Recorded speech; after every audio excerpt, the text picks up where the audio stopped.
বৈধ কাগজপত্র থাকা সত্ত্বেও অন্যায়ভাবে দেশে পাঠানো হয়েছে আরও ৭০ জন প্রবাসীকে। সোমবার দিবাগত রাতে সৌদি আরবের জেদ্দা থেকে ঢাকাগামী একটি ফ্লাইটে তারা পৌঁছান হজরত শাহজালাল আন্তর্জাতিক বিমানবন্দরে। এ সময় দীর্ঘদিন কাজ করে বেতন না পাওয়া ও সৌদি সরকারের ভূমিকা নিয়ে ক্ষোভ প্রকাশ করেন বিনা অপরাধে জোরপূর্বক সৌদি ফেরত রেমিটেন্স যোদ্ধারা। অভিযোগ তোলেন দেশটিতে অবস্থিত বাংলাদেশ দূতাবাসের কর্মকর্তাদের অসহযোগিতার বিষয়ে।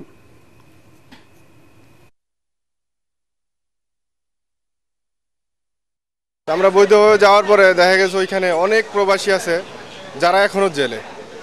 3 মাস 6 মাস থাকার পরে তাদের অটো হুরুপ লেগে যায়।